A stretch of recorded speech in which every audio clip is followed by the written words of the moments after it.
So welcome to everyone who's joined us for this meeting. We are delighted to have you with us as we go towards the preparation for the upcoming Codex Committee on Nutrition and Foods for Special Dietary Uses.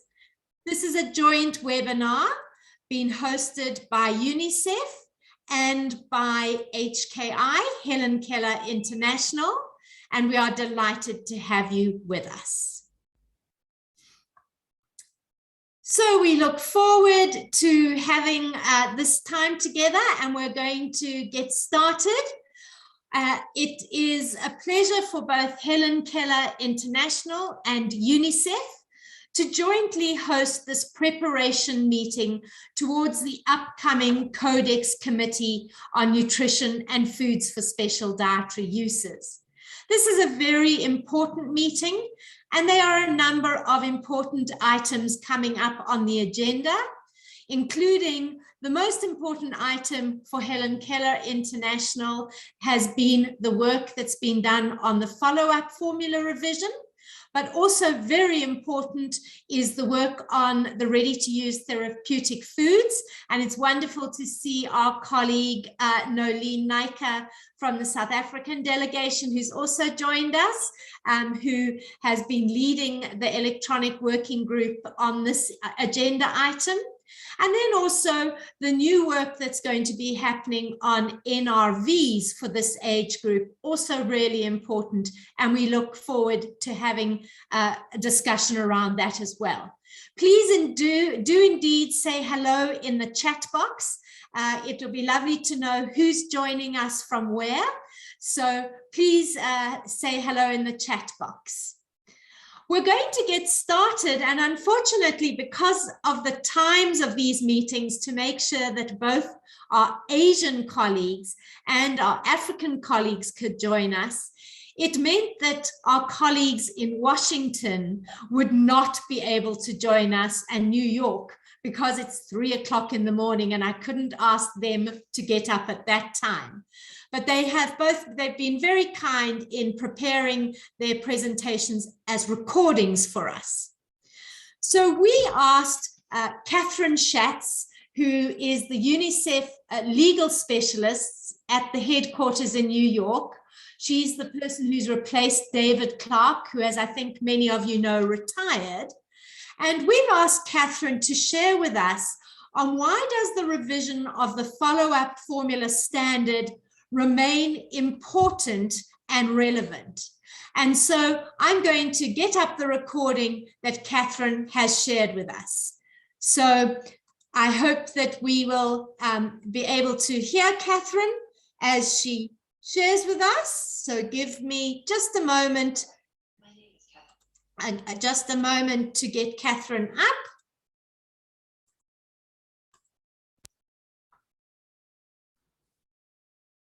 Schatz, and I'm the legal specialist in the nutrition section at UNICEF headquarters in New York. I'm sorry I can't be with you today, but I would like to talk to you about why the revision of the follow-up formula standard at Codex remains very important and relevant today, and why I hope that you will all participate or encourage your government partners to participate at the upcoming Codex Committee on Nutrition and Special Dietary Uses. So just briefly, what is Codex? The Codex Alimentarius Commission is an intergovernmental body that makes food standards. It's a joint program of WHO and FAO, and its members are 189 member states, though of course we should keep in mind that country delegations often bring non-governmental participants. And there are also 240 observers, and that includes non-state actors, civil society organizations, industry associations, and the vast majority represent the private sector, which I'll get to in a little while. And so the Codex Alimentarius is the body of text that's developed by the Commission, and the standards, the guidelines. And the Codex has dual mandates to protect consumer health and remove barriers to trade, and essentially to promote international harmonization and make sure that when countries pass laws or regulations about food standards, they're not all different, because that would make international trade very difficult.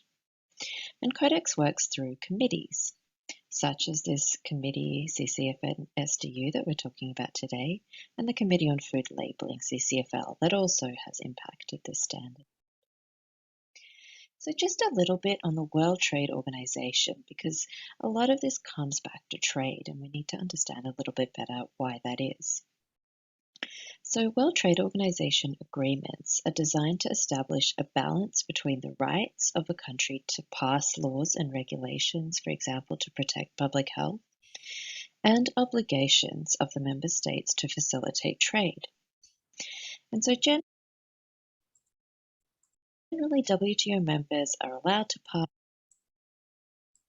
any laws that they need to, as long as they meet some requirements about being non-discriminatory, not more trade restrictive than necessary.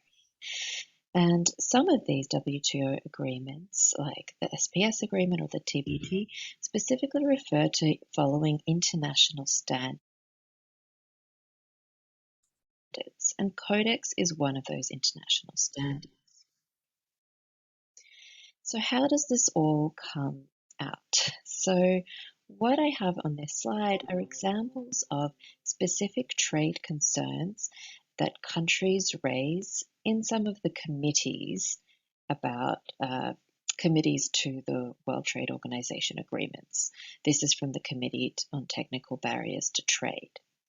And these are all examples from countries that were raising concerns about Thailand's milk code when it was still a draft. And what you can see is these countries are referencing the TBT agreement, and they're specifically referencing international standards and alluding to Codex. So Canada here is saying that while they support the objective of promoting breastfeeding, they're encouraging Thailand to consider the standard on infant formula.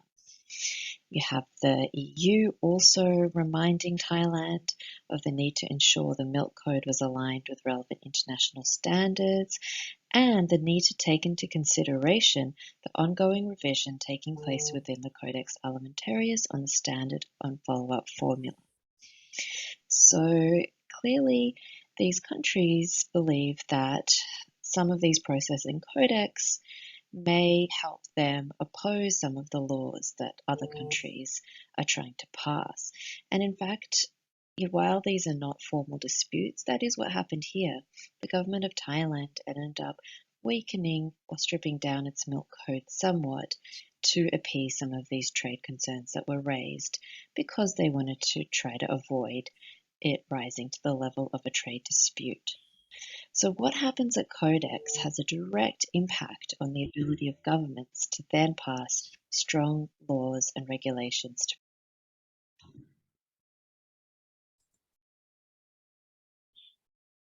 protect breastfeeding or just to protect public health.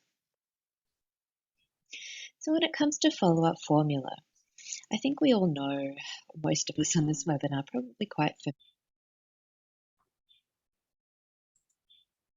familiar with the issue. So we know that the Convention of the Rights of the Child specifically mentions that member states have to ensure that society are informed about the advantages of breastfeeding. And we know that the World Health Organization has also made it clear that follow-up formula is a breast milk substitute and shouldn't be promoted. Why is that? Well, we know breastfeeding declines substantially when follow-up formula is consumed by older infants and young children, and the promotion of follow-up formula undermines continued breastfeeding. But despite the WHO making it clear that follow-up formula products aren't necessary, the market for these products nevertheless continues to grow, especially in low-middle income countries, including in low-middle income countries where stunting is high. And you can see why when you look at the kind of cross-promotion from the pictures on the right between the infant formula and the growing up milks. So coming back to Codex and participating at Codex. So as I mentioned, member states and observers can participate, should participate, can join the committees, the working groups. All member states have their national Codex focal points that are responsible for collecting input from stakeholders to inform national positions. But as we can see from this figure on the right, not all interests are represented equally. So, for example, when you look at the right-hand side NFSDU bar, you can see that perhaps almost a little bit less than half of the square is white, representing government attendance at the Codex Committee on Follow-up Formula Standard. The orange is UN agencies.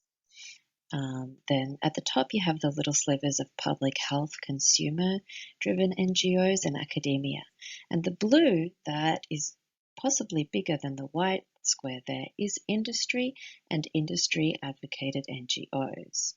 So they have a huge presence, possibly even larger than the government presence. Again, keeping in mind that a lot of the governments in this white space can and do also bring industry representatives as part of their delegations. So what UNICEF and HKI are really calling on member states to do is to support the development of evidence-based Codex standards that are free from conflicts of interest, can prioritize child rights and protecting breastfeeding, child health and nutrition. So how can you do this? Well, you can speak up at this upcoming Codex meeting, and Jane will provide many ways and examples of how to do that. And civil society NGOs who are not observers can still do a lot by contacting your national Codex focal point, briefing them about the issues and the child's rights perspective. And most importantly, at any point, please reach out to UNICEF, to HKI for support. We can provide you with materials, we can break down some of the processes for you. We are here to help. So thank you very much and enjoy the rest of the webinar. So very big thank you to Catherine, Kathy Schatz, for being with us. We really do appreciate that UNICEF and HKI are working to jointly make sure that we really do have a codex, as she said, as free as possible from the conflicts of interest that are very common within codex. So we're going to move on now to have a discussion around the issue of the Codex follow-up formula standard that is up for revision. And I'm just going to get the slides up and then get myself on the screen for you. So just a second while I get the slides up. And then I will also multitask and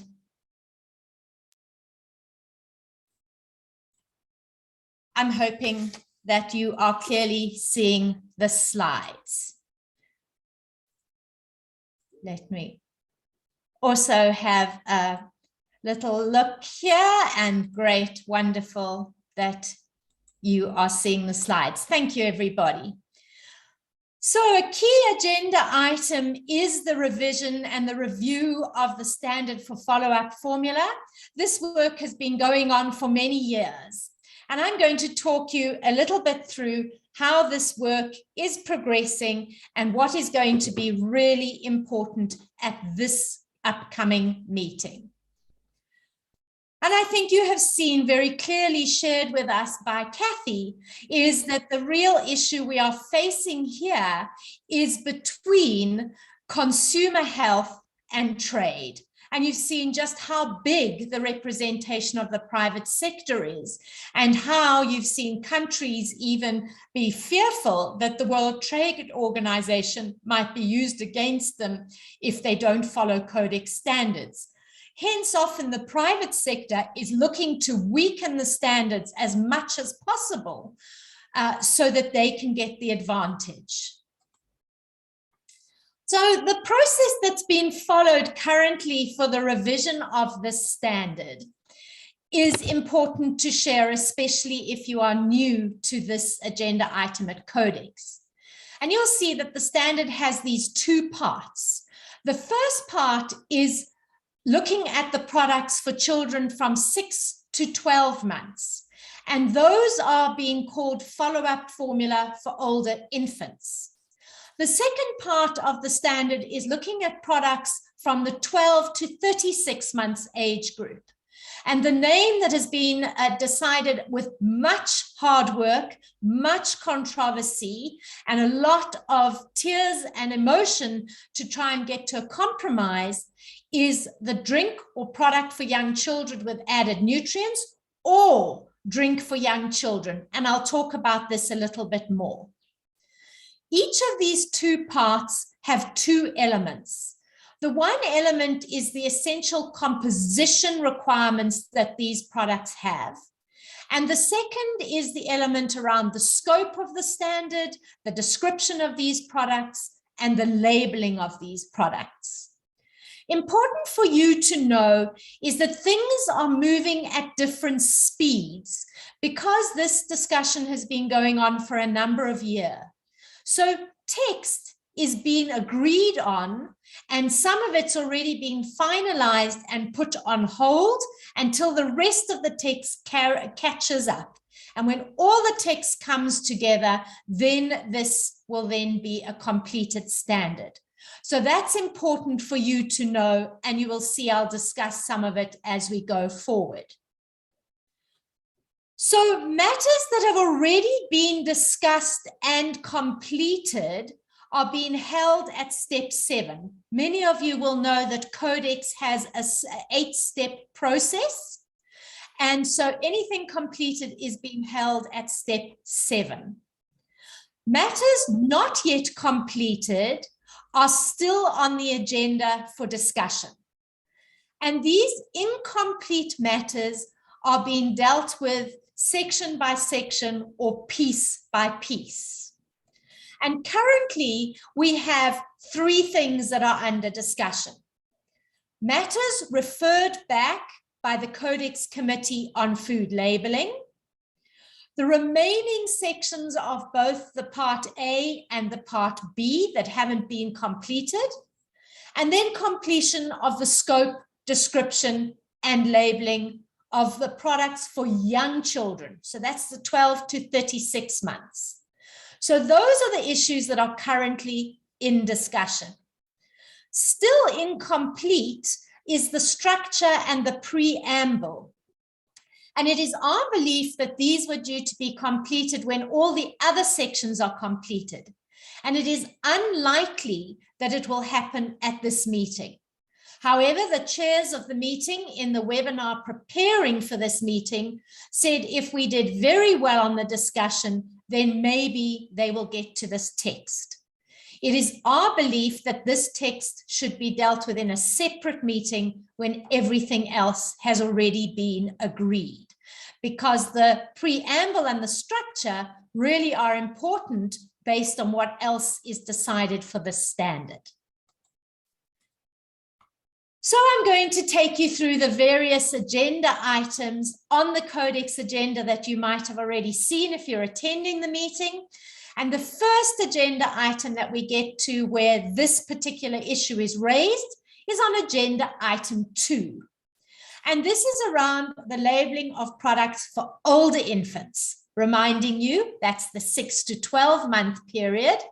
And the only section up for discussion on agenda item 2 is section 9.6.5 of that particular part of the standard.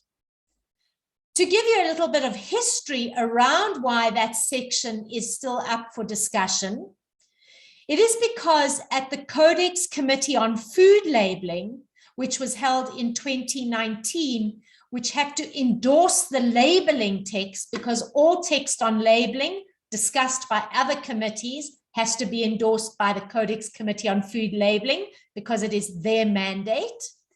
And they had not endorsed the use of the wording cross-promotion in the text. And therefore, it was returned to the CCNFSDU for further consideration. It's lovely to see many of you on this call who are part of the CCNFSDU, the last meeting that we had in 2019 just before COVID struck will remember that at this committee, we had extensive debate about this wording. Many of us wanted the wording cross-promotion to be in there, but many countries did not want cross-promotion because they felt it wasn't clearly defined and not defined in Codex documents. So as is always the case, and the difficult case with Codex, is compromise is what ultimately has to be reached in order to get some kind of consensus.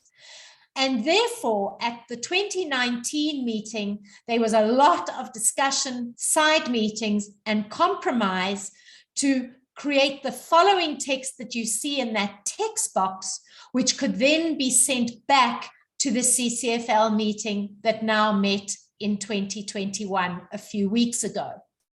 And you will see the text for 9.6.5 that was put to the Codex Committee on Food Labeling is: the labeling of follow-up formula for older infants shall not refer to infant formula or the drink for product for young children with added nutrients or drink for young children, or formula for special medical purposes intended for infants, including numbers, text, statements, or images of these products. So you will see that getting rid of the word cross-promotion, we replaced it at the committee with trying to address many of the key elements of cross-promotion, being those use of numbers, number 1, number 2, number 3, being avoiding them using text or statements or showing the images of other products. So it was the compromise towards not having the word cross-promotion, but putting the elements that make up cross-promotion in the text. This went back to CCFL that just met, and the outcome of that meeting is that that text has now been endorsed. So that text will come back to at agenda item 2 for the Codex Committee on Nutrition and Foods for Special Dietary Uses to hear that the text was endorsed by Codex CCFL and is therefore completed. Very important when you do look at this is that you really need to read the 9.6.5, that text I've shared with you, with 9.6.4, because 9.6.4, which appears just before this text, is very clear that these products have to be labeled distinctly in such a way as to avoid any risk of confusion with consumers with infant formula, follow-up formula, or the other formulas. And again, it also says, particularly with regards to images and text and colors used. So the two need to be seen together and do give us, I believe, a strong prohibition of cross-promotion in Codex without exact mentioning the word. So let me then also tell you about another item on Agenda 2, which is about the labeling of the product for young children, which has been referred back to CCNFSDU by CCFL.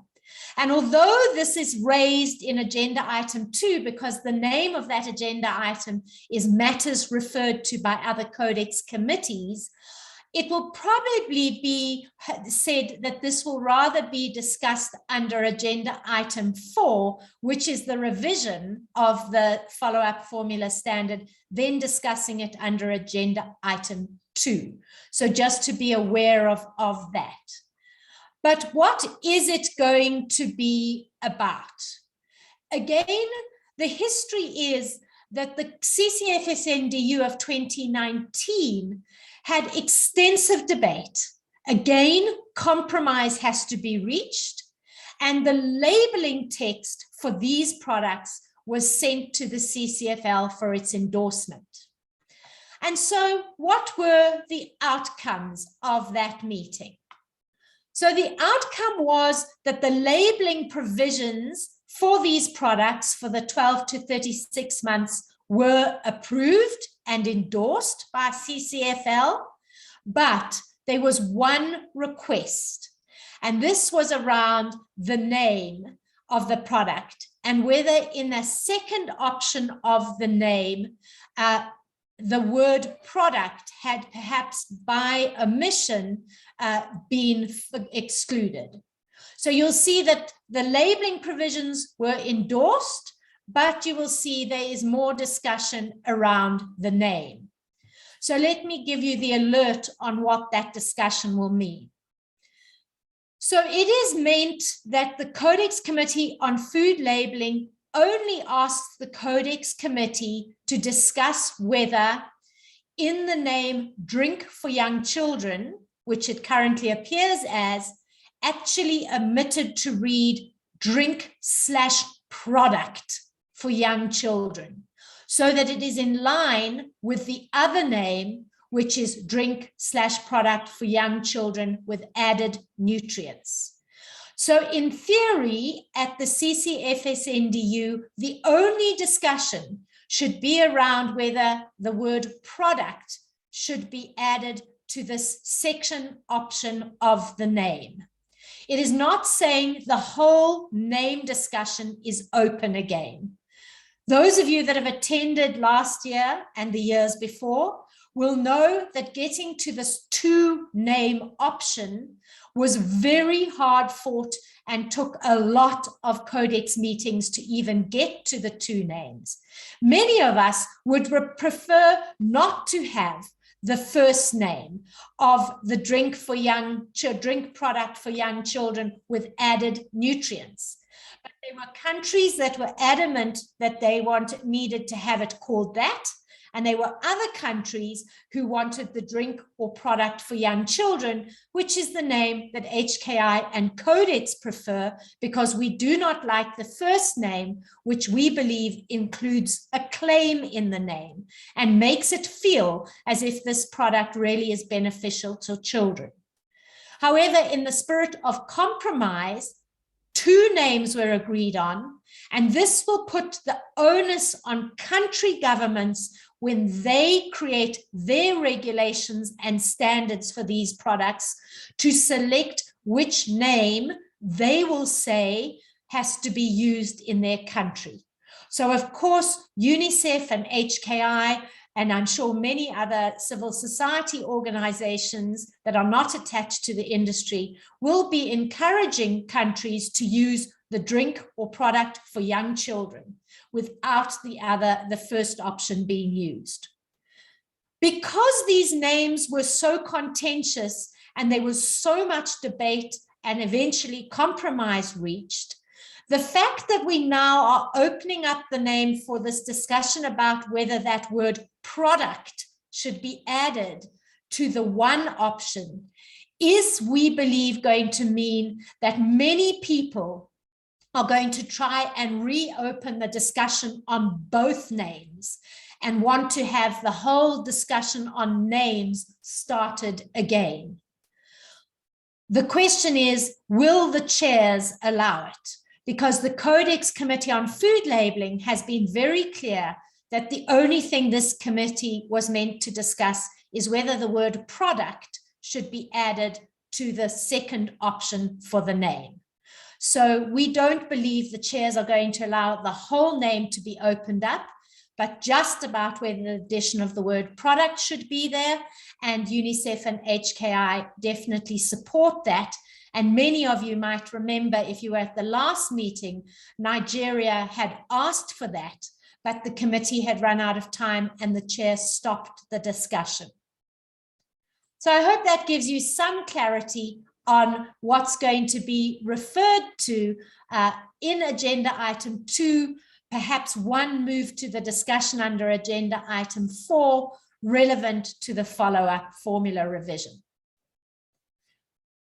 The next time we'll come to the follow-up formula revision is an agenda item 4, which is all about the follow-up formula revision. And we have agenda item 4.1. In the document, in Codex documents, they sometimes refer to the item as 4.1 and sometimes as 4.A. So this is the section on the remaining sections that haven't yet been completed. I told you many sections have been completed, but we are only now going to be discussing the remaining incomplete sections, both for the older infants and the young children, as agenda item 4.1. And this text is sitting at step 4 of the Codex process. There are a number of items that are up for discussion, and there have been a number of electronic working group consultations in between the last Codex meeting and this meeting to try and decide on the text. So here what I'm showing you is just from recommendations 1 to 9. I'm showing you what those recommendations from the electronic working group that will be put forward to the committee to discuss are about. I'm not sharing with you the detail of the exact text, but it's all available in the Codex documents. But I'm wanting to say to you, between recommendations 1 and recommendation 9, A and B, HKI and UNICEF are in agreement that these texts are acceptable and can move forward. However, it's when we come to recommendation 10A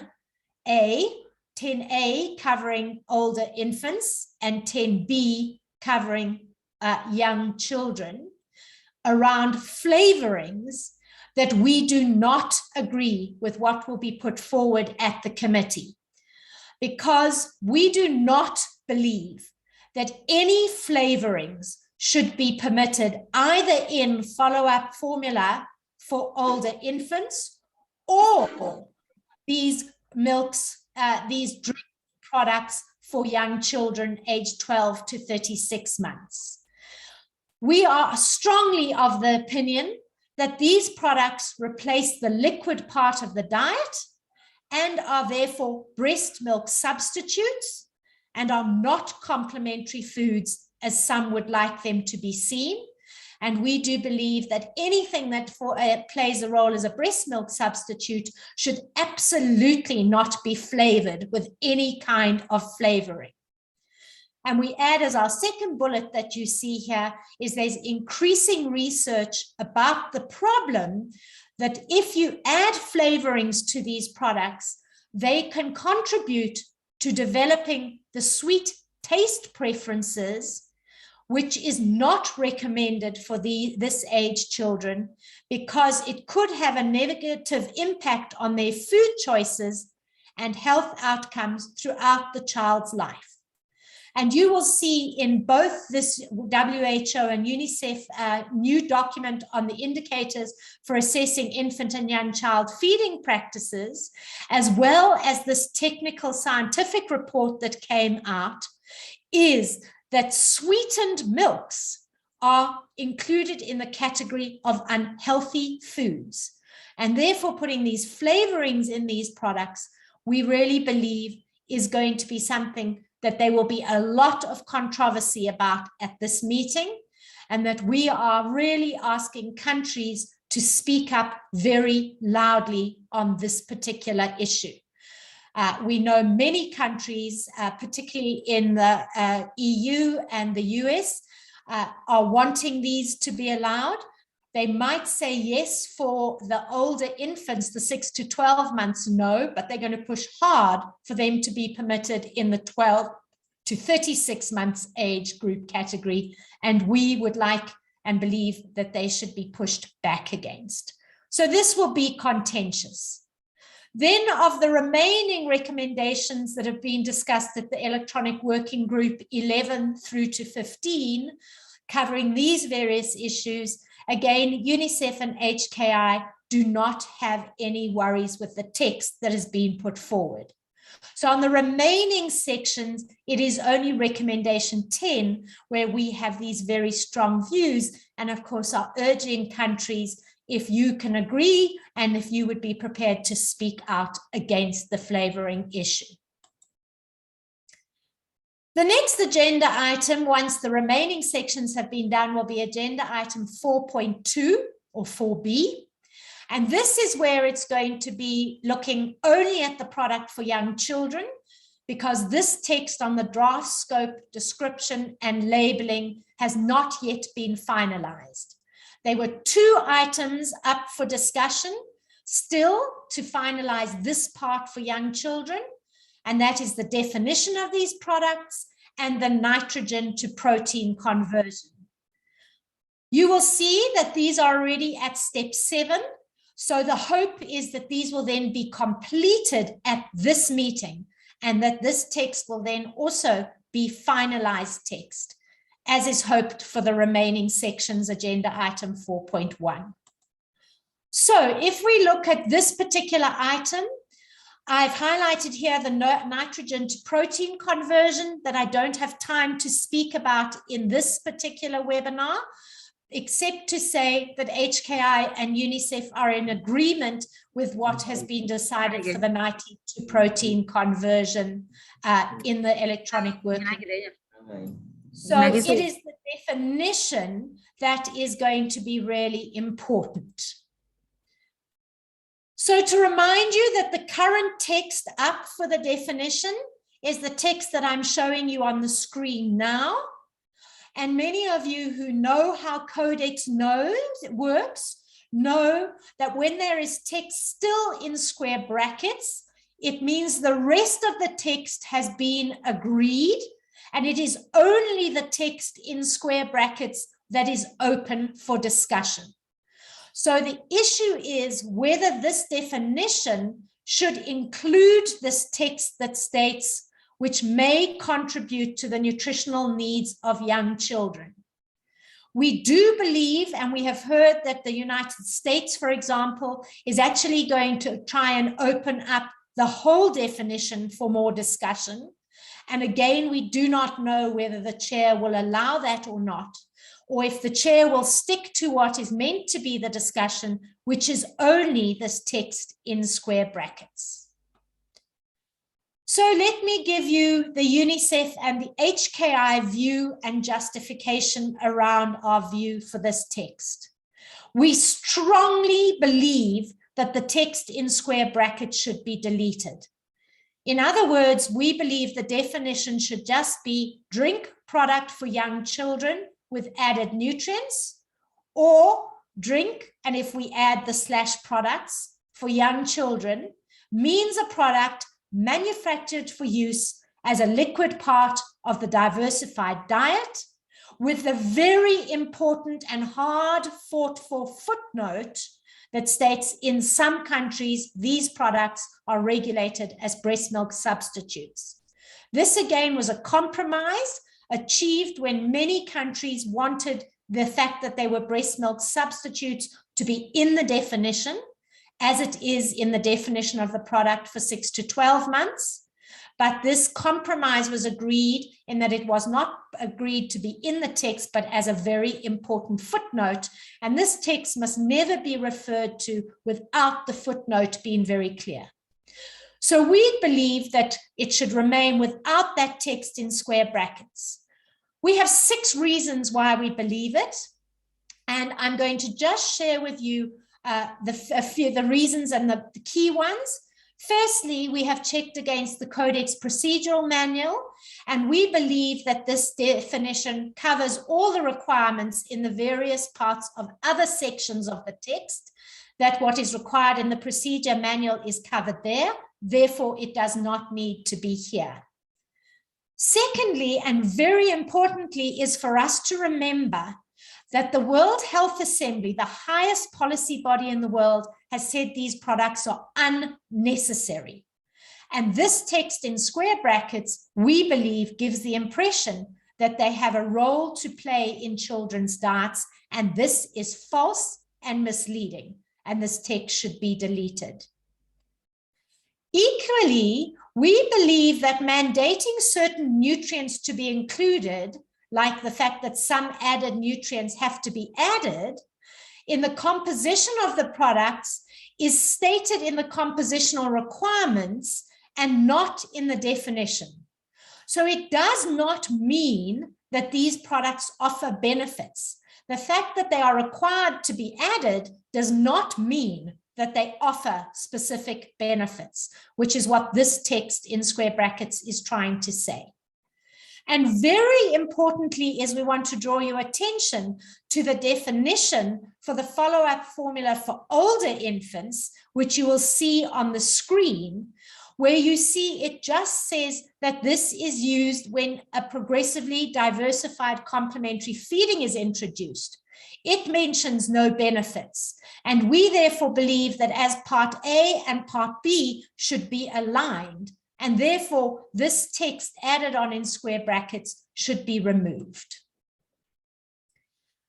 We also think it's very important to remember that specifying that certain nutrients have to be added, which is done in the composition of these products, does not make these products necessary. In fact, member states have agreed that all of these products are unnecessary, no matter what their composition is. And therefore, we should not have this text added. The benefits of these products over and above the continued breastfeeding that should be happening at this stage in life has not been demonstrated. But there is clear evidence of the benefits of continued breastfeeding.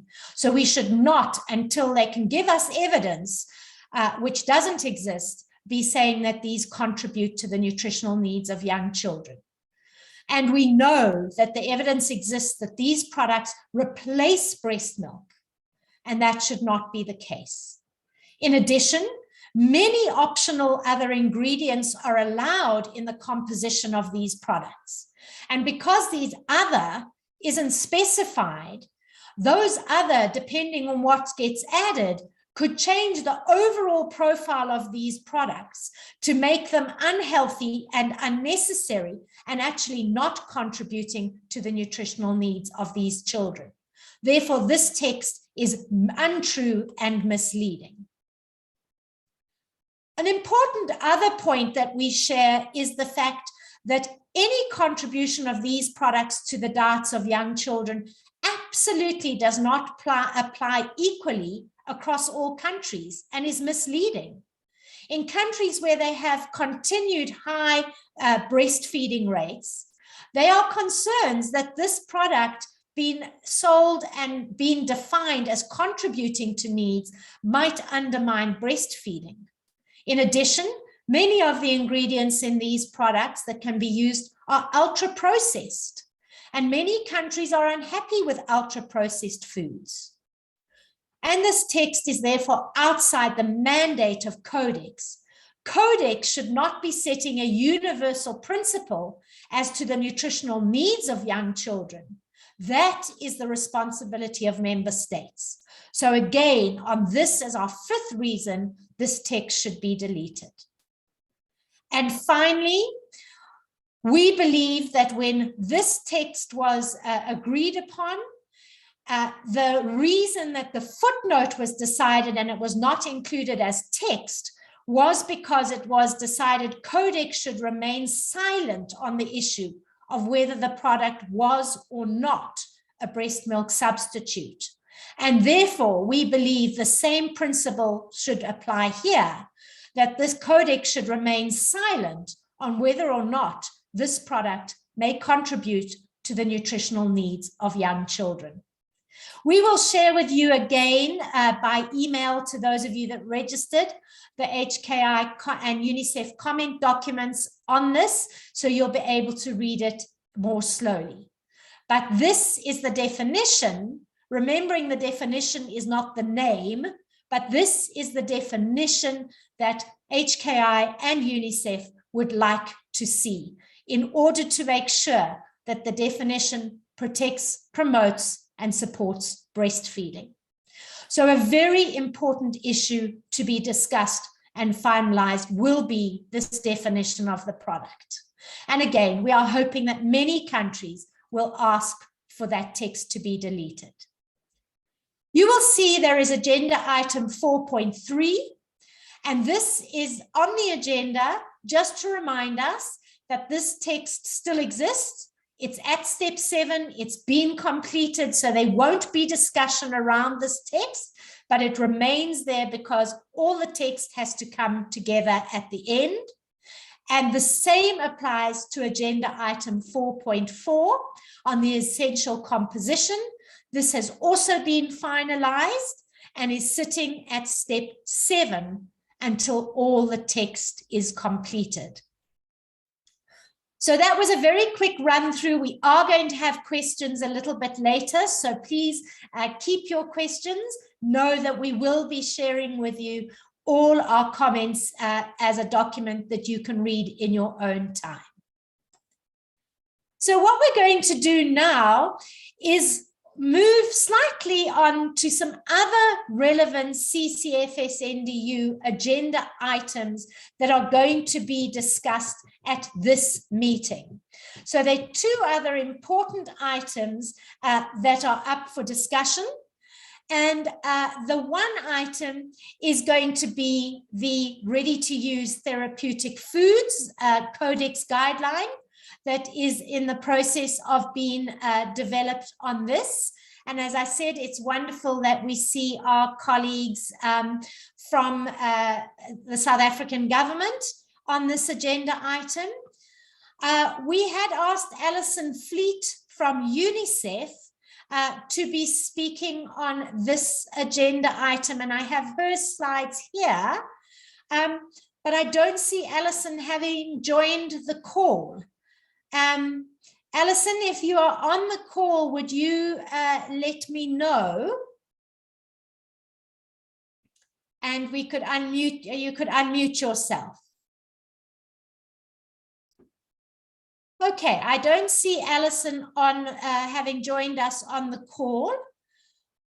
So Nolene, I'm not going to put you on the spot, but I am going to ask you to unmute yourself, and I'm going to also see, there you are, I'm going to ask you to unmute Nolene, in case you want to add to anything that I cover under this particular agenda item. So the first is that it's at step 6 of the process, and there's just 3 areas of work to complete. And these 3 areas are the essential fatty acid levels, the magnesium levels, and the preamble. So if we look at recommendation 2, which is about the essential fatty acid levels, Nolene, is there anything that you would like to state on this particular agenda item? Hi, Jane. Hello to everybody. Yeah, you have put me on the spot here, Jane. But basically on this area... Don't worry, Nolene. I mean, I'll just say to you that if you don't want to add anything, you'll see here that what is being looked at is the essential fatty acid values, and there will be text put forward with regard to these. Yes. And then I think, Nolene, yeah, speak happily, Nolene. You're good on the spot. Now, I just wanted to add here on this area with the essential fatty acids that we eagerly also awaiting the systematic review from WHO. So I think the UNICEF review has really helped to share the evidence on the area. However, to close the deal, the WHO systematic review will help to finalize on this area. That's great, Nolene, and there will be discussion, and of course everyone will be able to see these slides. We will also be sharing them with all of the participants who registered for this webinar.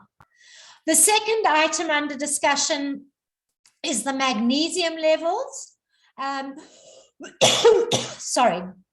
And Nolene, is there anything that you would like to say about the discussion on the magnesium levels? I think at this stage, with the limited evidence that is available on this area, and what we've seen is that the current levels are adequate to continue with until such time that we get better evidence to support any changes in this area. So I think here many are comfortable with retaining the values for magnesium. Indeed, and that is what applies to us. And then the very last thing, Nolene, is there anything you want to say about the discussion on the preamble? I think with the preamble, the previous discussions, as per the 2019 meeting, were that we should be looking at 3 areas specifically for the preamble. I just want to try and look at that specifically. Just a second. So the We'll one wait was thank to you, Nolene. You stepped in at the last minute, so we're hugely grateful to you for doing that, and appreciate it if you want to get something up that you want to share with the group. No, I just want to say that as per the previous discussions, there were 3 areas where we wanted to simplify the text in the preamble, and that was specifically to look at that the preamble covers the target age group. It covers that RUTF is one of the options of dietary management of children with uncomplicated SAM, and that it includes aspects on the basic composition of the product.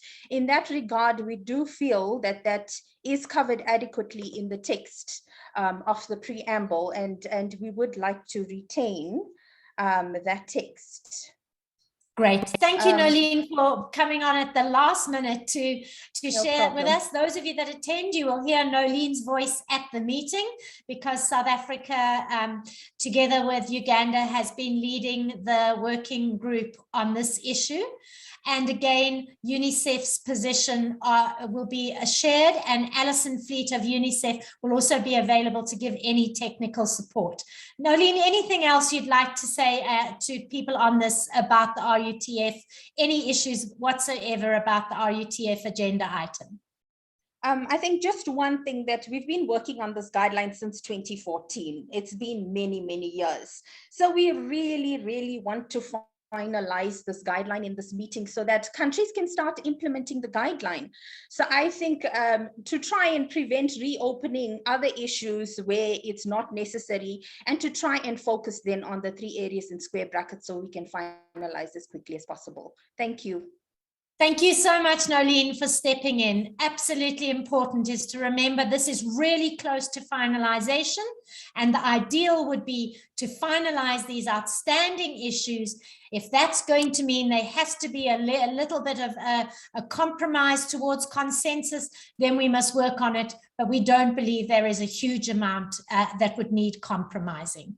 So thank you, Nolene, for stepping in with Alison. Obviously, there's been some hold up with Alison joining us.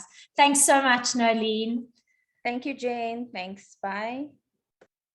Our next agenda item of importance, and that we have asked Alyssa Priest, who is the Senior Research Advisor for the HKI ARCH project, to speak on, is the general principles for the establishment of NRVs are for person aged 6 to 36 months. So Alyssa, I know that you are with us. I see you there.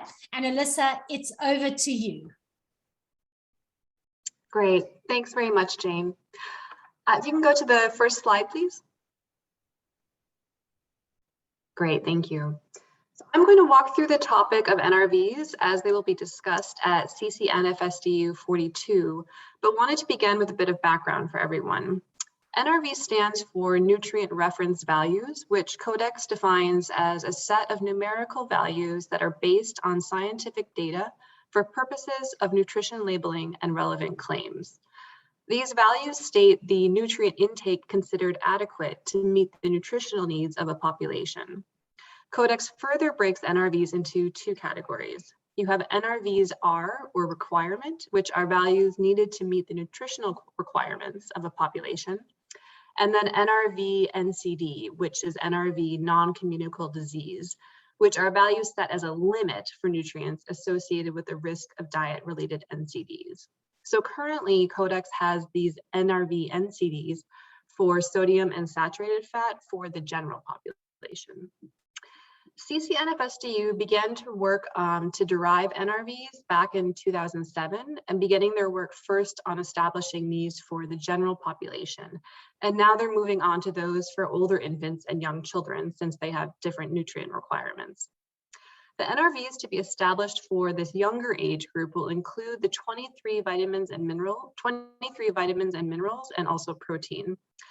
There was a request for scientific advice for NRV derivation at the last meeting of CCNFSDU, which resulted in a scientific report that has been reviewed by the chairs. The general principles for establishing NRVs for older infants and young children have now been drafted and are ready for review by the committee. Next slide, please.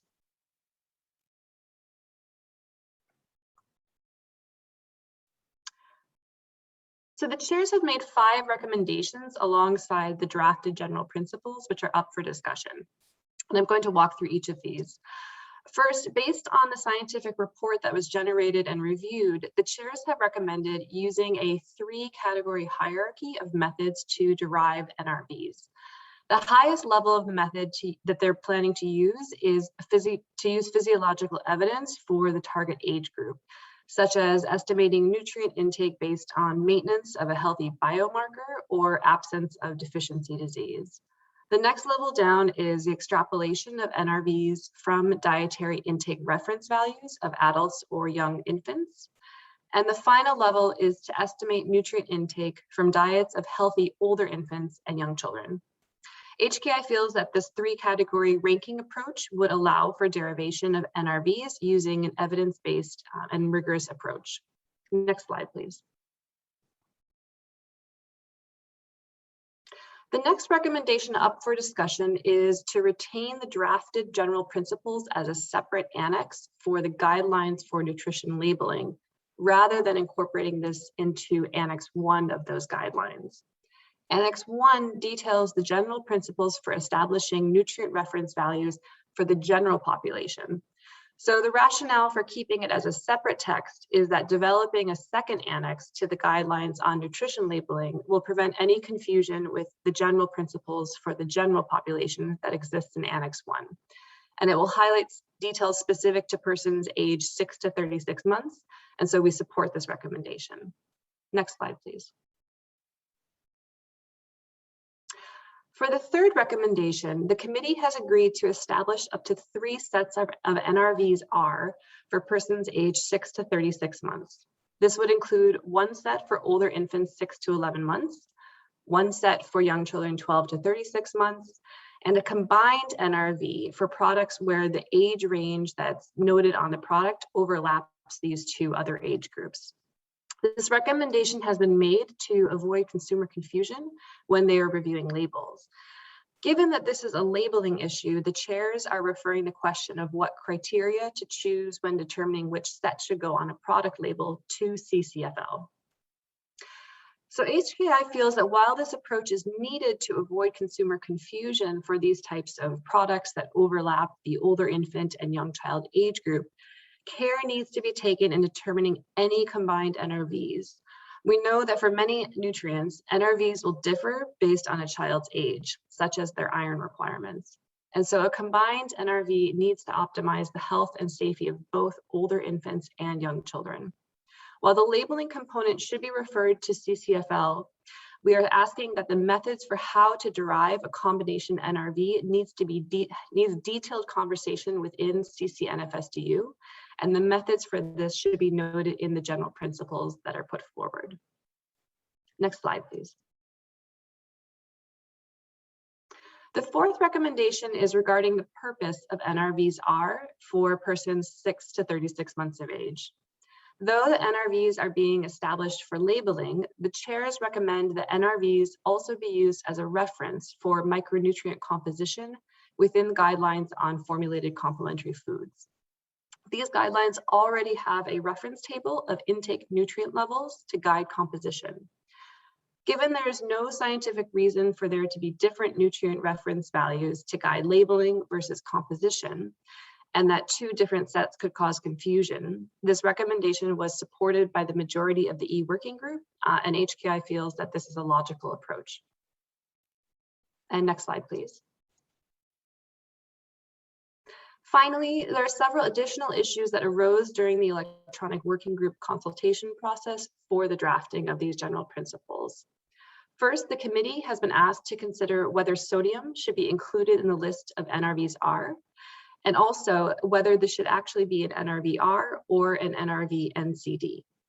Given that elevated salt or sodium intake early in life has been shown to correlate with an increased risk of NCDs later in life, sodium is a nutrient of public health concern, and so Helen Keller feels that this should be included, and the establishment of specifically an NRV NCD would be most appropriate. Finally, the electronic working group consultation indicated that aside from use in the composition reference table in the guidelines on formulated complementary foods, the NRVs should be limited to labeling purposes only, rather than serving as a reference criteria for other FSDU Codex texts for this age group, which we also support. That's it, Jane. Thanks very much. Thank you so much, Alyssa, for taking everybody through this important agenda item as well. And again, we will be sharing our views with you. As we go, just before we come to the question and answer time, what we did decide to do is, because attending Codex meetings virtually is new for all of us, it's somewhat a little bit daunting as well. So we thought that, having attended our first virtual meeting as the CCFL, but also having attended a number of the webinars around how Codex is moving in this time of the pandemic to virtual, we felt it would be good to share with you some tips and hints and etiquette that's been followed for virtual Codex meetings, in case this might be your first. And so here are the tips that we would like to share with you. Firstly, you need to be prepared as well as ever. In fact, perhaps even more prepared. You need to come to the meeting very clearly knowing what your national position is, knowing which agenda items you want to speak on, and making sure that you have all the relevant documents printed out or in front of you.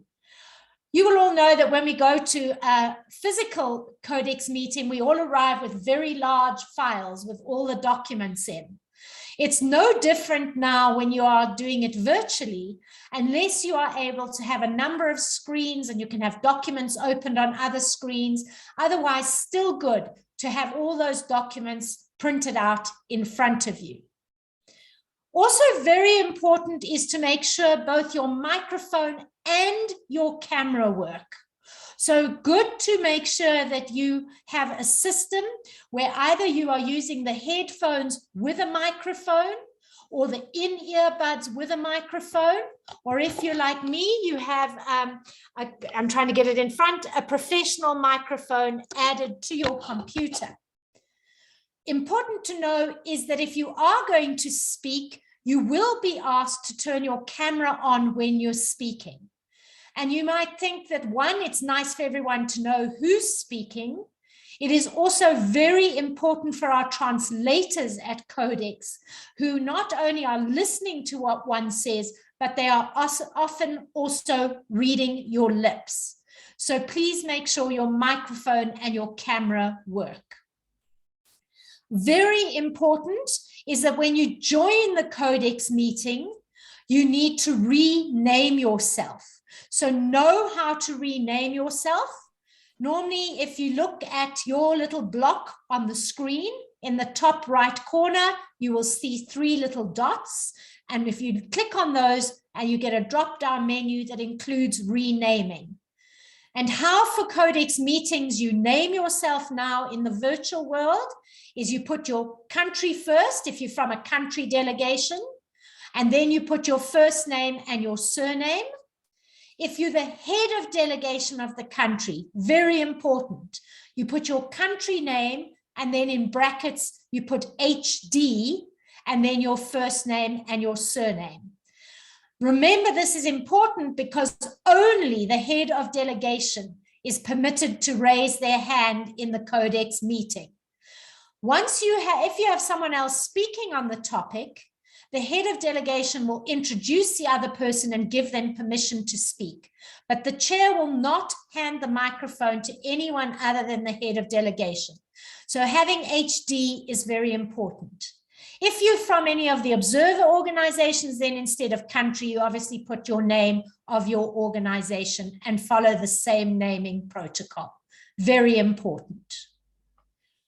When it comes to making an intervention at a virtual Codex meeting, you turn on your camera and you unmute yourself when called on by the chair. Always remember that. We're so used to having to say, sorry, you didn't unmute yourself. So remember to unmute yourself. Because of the virtual setting and Codex meetings being shorter, the chairs are really asking countries and observers to have clear, focused interventions. It is very different to a meeting where we're together, we have more days, people often can give many interventions, come back again, we can discuss things in breaks. This is not the case.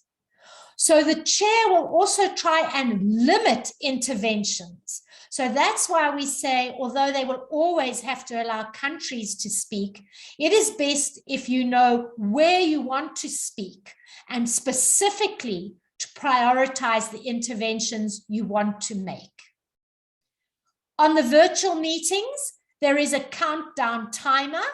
So when the chair calls you to speak, you will see a screen block, like you see all the other people's names. You will see a timer block. When the chair hands over to you, the countdown will start.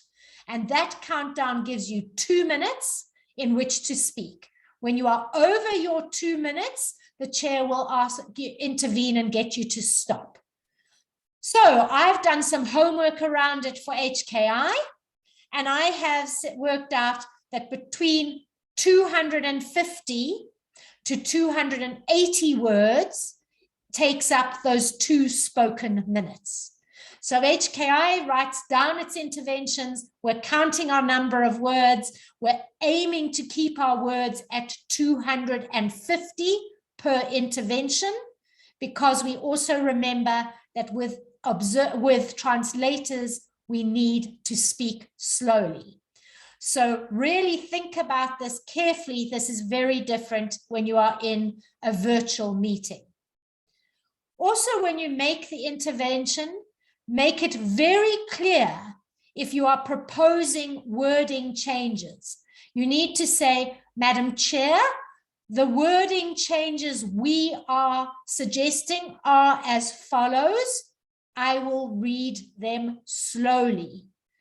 If you do that, there is more likelihood as a country that your proposed change of words will appear on the screen. If it does not appear on the screen and you want it to be on the screen, you should perhaps take the microphone again if the chair moves on and come back and say, Madam Chair, we asked for our intervention to be reflected on the screen with the text changes. Should we read it again? Do not fear making interventions. Countries have the right to be heard at Codex. It's observers that really need to limit their interventions because we are merely observers. But do not fear taking the floor at a virtual Codex meeting. Your voice counts and is hugely powerful. So if you have something to say, even if the chair is saying, I need to close the interventions, if you feel your voice hasn't been heard, please take the microphone. To give you a little bit of a tip as we close on technical challenges, if your internet is not good, the chair may ask you to submit your proposed wording in the chat box.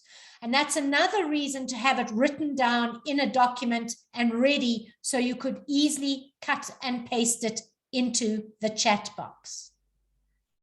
When I talk about the chat box, it's important to remind you that the chat box is not used in a Codex meeting as we do in others for saying hello, telling people our comments and what we think.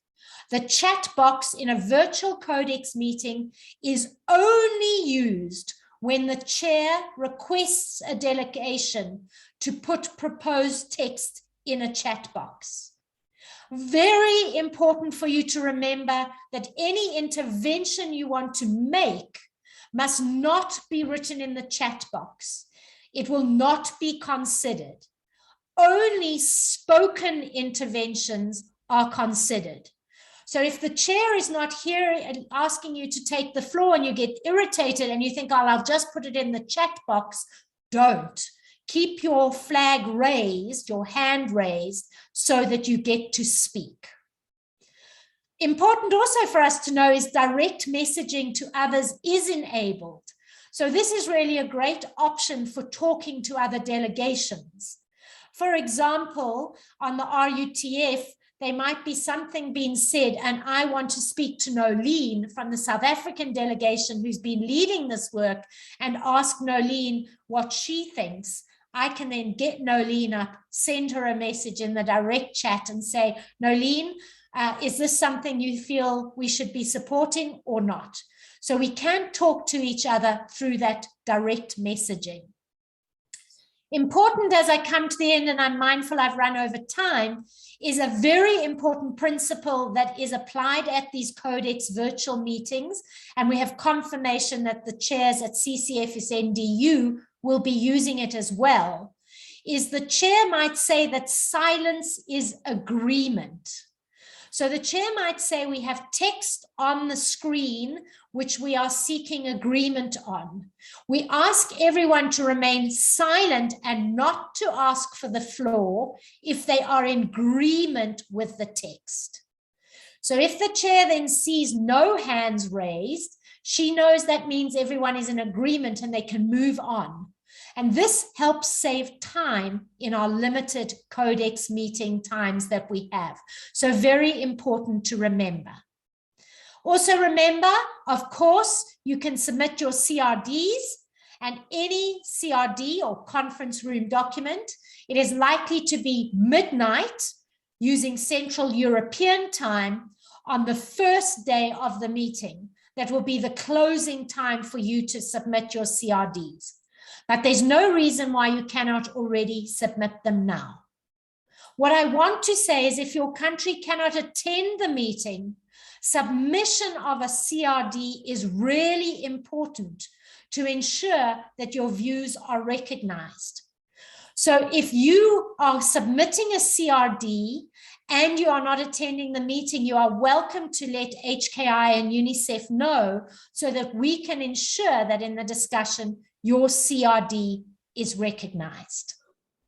So those are some of the top tips. We'll be sharing these slides with all of the people that registered for this workshop after the workshop. But now I'm happy to open to any questions that anybody from the floor might have. So if you do have a question, please feel free to raise your hands so that we can see, or just to unmute yourself. You're welcome to do either of those in this time of questions. So I'm going to be looking for any questions that anybody might have. I'm going to see if I can move the participants list so I can also see if anyone's raised their hands. Any questions?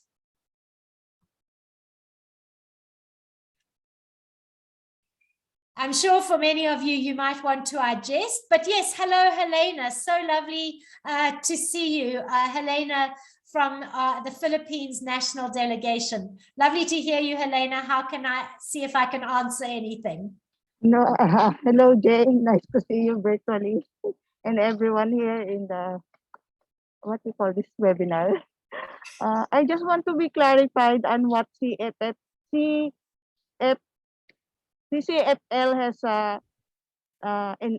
endorsed to CCNFSDU regarding the clarificatory statements on cross-promotion. Yes, so they have endorsed the text, but not with those words cross-promotion, but with the words we compromised on at the 2019 meeting. I will be sending you the text. So it's those words that say that no images or text or product labels, but it's not the word cross-promotion. But they have endorsed the text that was compromised text at 2019 CCFSDU. So it's the exact statements that CCNFSDU have endorsed to CCFL. So it's exactly. Okay, thank you. Absolutely. It was the same text. It was fully endorsed with the changes that CCFSNDU put forward. So no other changes made at CCFL, which is good news. Thank you. Super. Thanks, Helena. We so look forward to your active participation. Yes, thanks. Anyone else with a question or a comment? When it comes to Codex, if you're new to it, it's very difficult. It's not easy. We'll talk a little bit about how we will support you going forward, but you are, of course, welcome to ask any other questions you might have. I know you might want to absorb the presentation and the documents that we will share with you by email, which is why we asked everyone to register so we can email you with various documents. Hello, Jen. Hello, Kroon. Lovely to see you and welcome to our colleague from HKI Cambodia. How can we answer any question you might have, Kroon? Thank you very much, Jen. I would like to ask, when it comes to the meeting week, how can we get the information faster, from the team and things like that from you? Is that going to be set up the WhatsApp or Telegram and things like that for us to move quickly when it comes to the things? Thank you for asking that question, Kroon. It's exactly what I'm going to get to as soon as we finish any other questions on content. So keep with me and I'll show you in the next slides how we plan to make sure we're able to communicate with each other effectively during the meeting. So I'll answer that in the next part. Anybody else with any question on a content question of anything that we have presented to you today? Hi, Nisha. Hi, hello, Jane. Nisha. Lovely to have our colleague from HKI in Nepal joining us. Nisha, how can we help? Jane, I was not able to get it all. When we are asking Madam Chair to have the word put in the screen itself, so I guess you will be helping us with this statement during the meeting as well. But can you please repeat it again, like how we request her to put that word up in the screen? Thank you. Great question. Thanks, Nisha. So what will happen is a country delegation, so the head of country delegations, if it's a country that's wanting text, the head of the delegation will raise their hand like we do on using the options to raise our hand. They will raise their hand. They will be given the floor by the chair. The head of delegation will then have their 2 minutes to state what they would like the text to be. They should be saying to the chair, we're asking for this text to be shown on the screen. It's text that we're proposing. The chair will hopefully then have the secretary, while you are speaking, will be writing on the screen the text that you propose, and it will now appear on the screen. If it doesn't appear on the screen, then you can take the floor again and say, we did request our chair, our text to appear on the screen. It hasn't. May we read it again? Or, Madam Chair, may we put our proposed text in the chat box? And then you can hopefully get it on the screen. The chair might come back to you and say, we don't think we're going to put your text on the screen for whatever reason. Then you have to decide whether that reason is reasonable. But you need to be prepared with exact wording. And when you are proposing wording, we suggest you slow down how you speak so that the secretariat could be typing while you speak. If you propose text very fast, it's unlikely that it will appear on the screen. Hope that helped you. Yeah, thank you so much, Jane. Yes. Thanks, Nisha. Rosine, hello. Rosine, I hope you can unmute yourself. Yes, good morning. My question is that how do I know that our CRD have been considered? Because sorry, Rosine, can you just repeat the question? Yes, I'm Rosine from Rwanda, and I sent our comments to the email Codex Secretariat. So I didn't get any response. So I would like to know whether how will I know that our comments have been considered or have been Excellent received? question. Yes, so what you would do is you go to the Codex CCNFSDU website. They have a dedicated website, and all the documents, once they are received and are put up on that website. So you should be able to go to that website. And what I will do is in the email that I send out to you, I will also put the link to the CCNFSDU website, where all the documents that they have received are uploaded. You will then check if your document has been uploaded. If it hasn't, you will write to the Codex Secretariat again, saying you submitted the attached document. It does not seem to appear on the website. Please, can they make sure it appears on the website? And then they should upload it. So check on that website, and then if it's not there, write to the Secretariat again.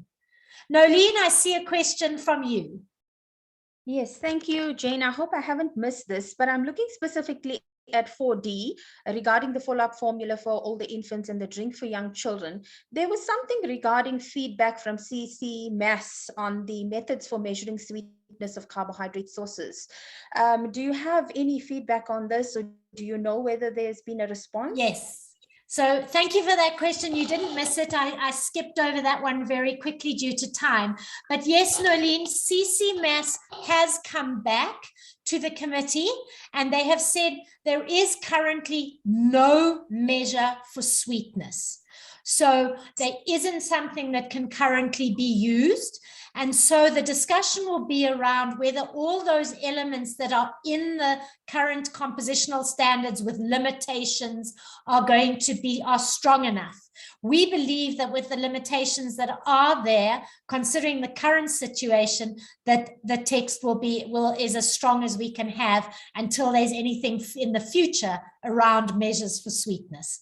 So that will be discussed. We're very lucky is that we got to hear that yesterday. So we know that will be the response. I hope that helps you, Nolene. Yes, it does. Thank you so much. Pleasure. In the interest of time, I'm going to just move us on now, but of course, your questions can always be sent to us. We will be sharing an email with you with documents and our email address after the meeting.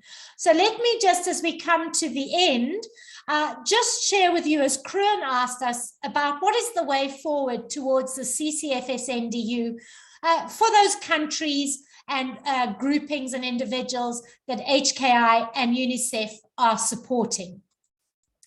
So the way forward is HKI and UNICEF absolutely continue to be a technical support to all of you. And we will do that leading up to the meeting and throughout the meeting. So don't hesitate to ask us any questions at any time. We will be setting up 2 WhatsApp groups for during the meeting. There will be an English WhatsApp group and there will be a French WhatsApp group. Many of you who have been part and supported by us in the past will know that we've always had these groups. So what you can do is you are welcome to either WhatsApp me directly. My WhatsApp number is on the screen.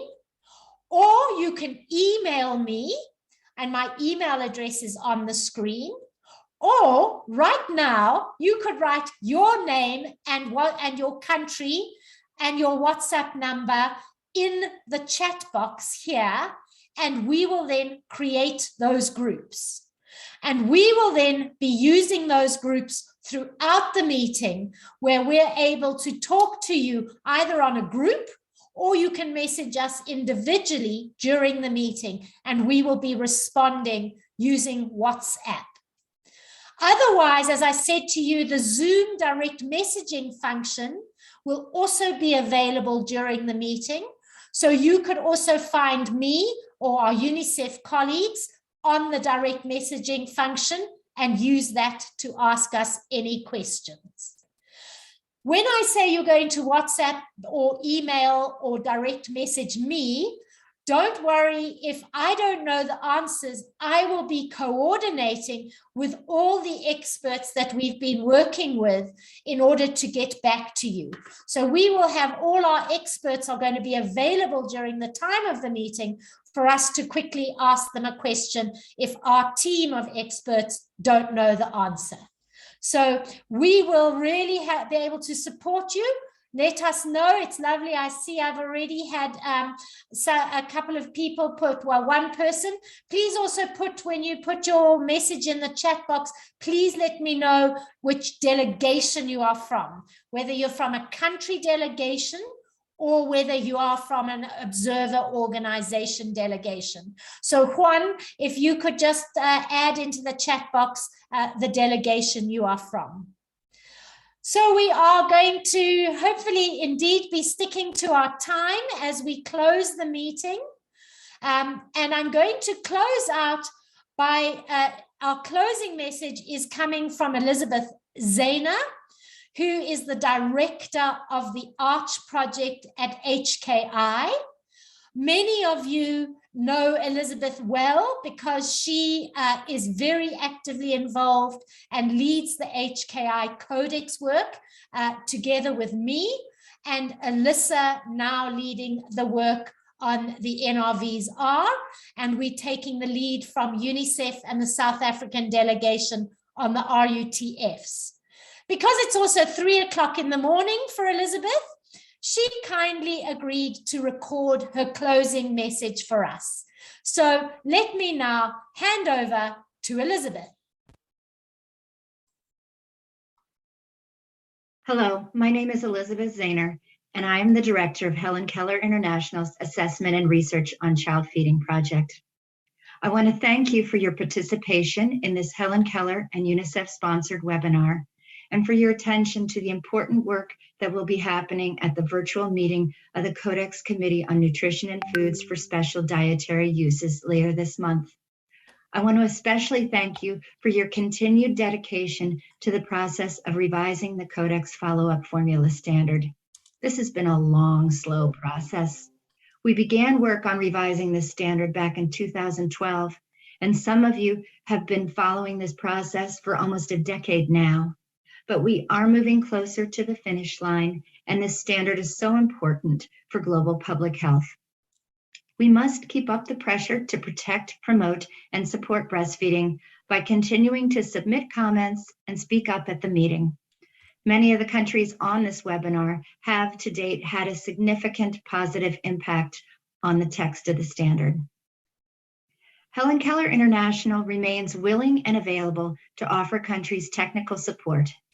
In some ways, the virtual meeting environment makes it easier as more countries and delegates are able to attend and give their input. But in other ways, the virtual meeting format makes it more difficult since we can't meet as a group during breaks or after hours.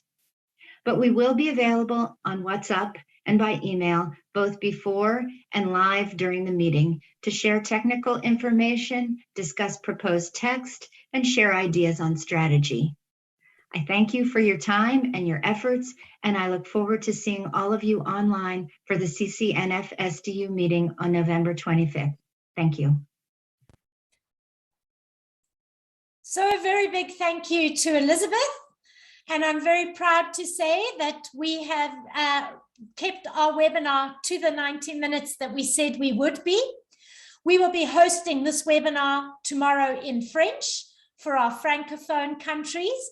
And there's no words I need to say other than UNICEF and HKI remain here to support you. Please feel free to either join us on the WhatsApp group or to please let us have an email. And I will be sharing later with you today the link to the recording as well as all the documentation. And with that, we look forward to seeing you at the CCNFSDU. Please stay safe, stay well, and thank you for joining us today. Goodbye, everybody. Thank you. Thank you very much, Jen. Bye-bye. Bye-bye, Krun. Thank you for being with us. Bye-bye, everybody.